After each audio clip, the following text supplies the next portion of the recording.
कश्मीर में कोई 4-5 लोगों के नाम लिए जा रहे हैं जिनको के नामालूम लोग जो हैं यानी कि नामालूम गनमैन जो हैं वो जी पकड़ के ले गए हैं, अगवा करके ले गए हैं, किडनैप करके ले गए हैं। ये रा की साजिश है। नए वालों को रॉ उगने नहीं देगी, जमने नहीं देगी और पुराने वालों को आईएसआई खुद निपटा रही है। अज्ञात हमलावर स्ट्राइक्स अगेन कि एक साथ लश्कर को निपटा देते हैं जी। और इस बार तो लग रहा है कि पूरी बारात लेके इस बार पूरा का पूरा खाली करने का सोच ले। अगला नंबर हाफिज सईद का जी।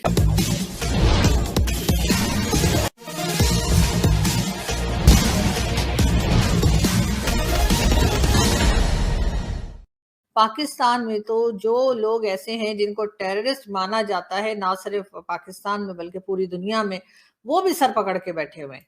चाहे वो मसूद अजहर हो, चाहे वो हाफिज सईद हो या दाऊद इब्राहिम हो, कोई भी। एक बार फिर जी कश्मीर में कोई 4-5 लोगों के नाम लिए जा रहे हैं जिनको के नामालूम लोग जो हैं यानी कि नामालूम गनमैन जो हैं वो जी पकड़ के ले गए हैं, अगवा करके ले गए हैं, किडनैप करके ले गए हैं, उठा के ले गए हैं, जो समझना है समझिए, बहरहाल उनको ले गए। अब सब लोग एक ही सवाल कर रहे हैं, ये आखिर कर कौन रहा है? क्या पाकिस्तान की एजेंसीज खुद कर रही हैं या फिर ये रा की साजिश है? लश्कर के 5 लोगों ने अज्ञात 5 लोगों को अज्ञात हमलावरों ने किडनैप कर लिया, उठाकर ले गए। अज्ञात हमलावर स्ट्राइक्स अगेन जी। और इस बार तो लग रहा है कि पूरी बारात लेके इस बार पूरा का पूरा खाली करने का सोच ले कि एक साथ लश्कर को निपटा देते हैं। ये जो 5 लोग हैं जिनको लेकर गए हैं, दैट इज सादिक, शेर अफजल, फयाज, गुलाम रसूल एंड हाफिजुल्लाह। अगला नंबर हाफिज सईद का जी। ऐसा क्या है कि लश्कर के इस एक के बाद एक लोगों को खुद आला ताला बुला रहे, आजा बच्चों आजो। लश्कर तैयबा के कुछ इंपॉर्टेंट नाम जो पिछले कई महीनों से निपटाए गए, जो फाउंडिंग मेंबर मुफ्ती कैसर फारूक, अब और उसके बाद फिर अबू कासिम कश्मीरी, हाफिज सईद के अपने बेटे कमालुद्दीन और भुट्टवी जिन्होंने 2611 के लोगों को ट्रेन किया था बकायदा, इन सब को आला ताला के पास भेज दिया गया है, पार्सल बनाकर पैक कर दिया गया है कि जिससे ये जन्नत में बहुत एंजॉय कर सके। नए वालों को रॉ उगने नहीं देगी, जमने नहीं देगी और पुराने वालों को आईएसआई खुद निपटा रही है। आईएसआई बेचारे बहुत परेशान है पुराने वालों से। आफ्टर ऑल हाफिज सईद का नाम कितनी बार यूनाइटेड नेशन सिक्योरिटी काउंसिल में उछला है, चाइना हर बार उनको बचा ले जाता है। 2006 के मुंबई हमले के बारे में हर कोई जानता है। 2001 जो लोकसभा पर हुआ था, जो पार्लियामेंट पर अटैक हुआ था, वो भी लश्कर ए तैयबा ने किया था। पर 2006 मुंबई अटैक से पहले एक और हमला हुआ था जो कि वहां की ट्रेन के ऊपर हुआ था। अगर आप लश्कर ए तैयबा की फाइल खोलेंगे तो कम से कम आपको 12 से 15 इंपॉर्टेंट अटैक्स मिलेंगे। ये वो ऑर्गेनाइजेशन है जिसका नाम खुद Antony Blinken, secretary of state UN में लेते हैं और पाकिस्तान की घनघोर बेइज्जती करते हैं कि ये वो ऑर्गेनाइजेशन है जो हमास के पैरेलल में खड़ी होती है। मतलब उतनी ही खूंखार है, उतनी ही बदनाम है जितनी की हमास। क्योंकि अज्ञात हमलावर लेकर इनकी सेवा करने के लिए थोड़ी ना लेकर गए हैं, लेकर गए हैं तो कुछ तो निकलवाना होगा, आई एम श्योर। और इस बार ऐसा लग रहा है पूरी लश्कर तैयबा पर इस वक्त अटैक सबसे ज्यादा हो रहा है। बाय द वे, सऊदी ने इसको पाल पोस कर बड़ा किया। इसकी पूरी फाइनेंशियल स्ट्रक्चरिंग, जो इसका बर्थ था, इसकी ग्रोथ थी, thanks to Saudis money, petro dollars जिसको हम कहते हैं जी। तो इस तरीके से ये ऑर्गेनाइजेशन उसमें आई।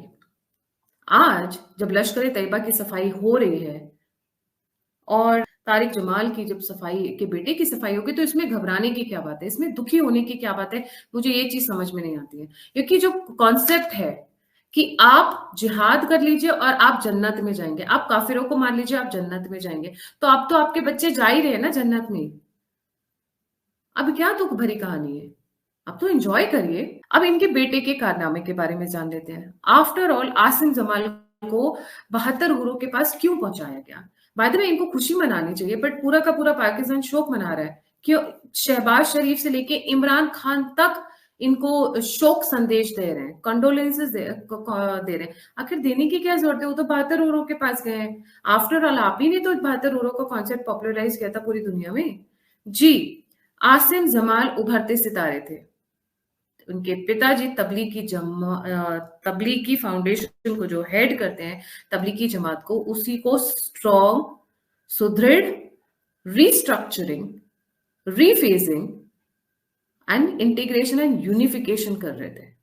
मतलब पूरे संगठन को दोबारा से बहुत स्ट्रांग बनाने की कोशिश कर रहे थे। उसके अलावा new recruitments, training of new recruits from Tablighi Jamaat to other terrorist organisation. कहा जा रहा है, गुप्त सोर्स ये बताते हैं कि आसिम जमाल उस वाले रोल में बहुत अच्छा परफॉर्म कर रहे थे।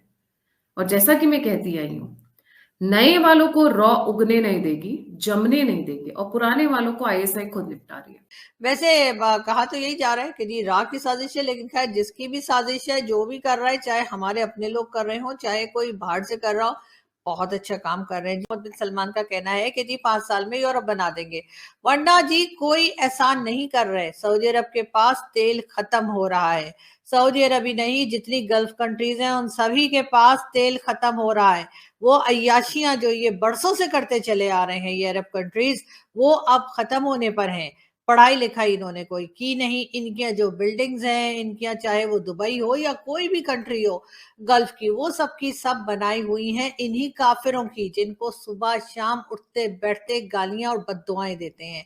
जी हाँ, इन्होंने कुछ नहीं किया। इनको तो ये भी नहीं पता था कि इनके यहाँ कोई तेल के कुएं हैं, और अगर हैं तो उनमें से तेल निकलेगा कैसे, और अगर तेल निकल आएगा तो उसको रिफाइन कैसे किया जाएगा, उसको इस्तेमाल कैसे किया जाएगा। ये सारी चीजें इन अरबों को नहीं आती थी और ना ही आती हैं। इनके पास जो लोग काम करते हैं वो हरगिज अरब्स नहीं होते।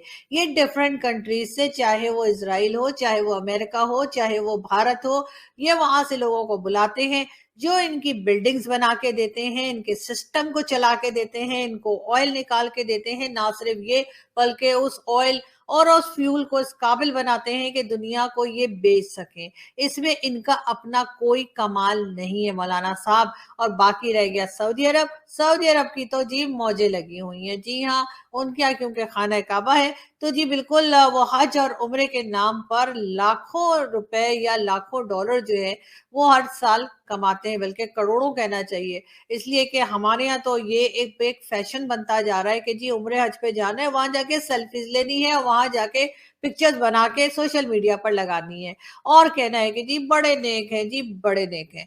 और ये सब कुछ कमाई किसकी जेब में जा रही है? सऊदी अरब की जेब में जा रही है, और सऊदी अरब ऐश कर रहा है।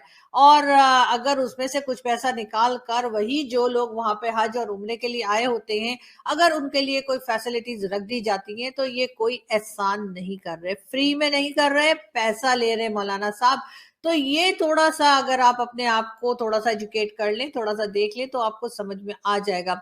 आप अगर हमसे जुड़ा रहना चाहते हैं तो कृपया मेरे चैनल को सब्सक्राइब करें तथा बेल आइकन भी दबा दें, ताकि नई वीडियो की जानकारी तुरंत आप तक पहुंच जाए। धन्यवाद। जय हिंद।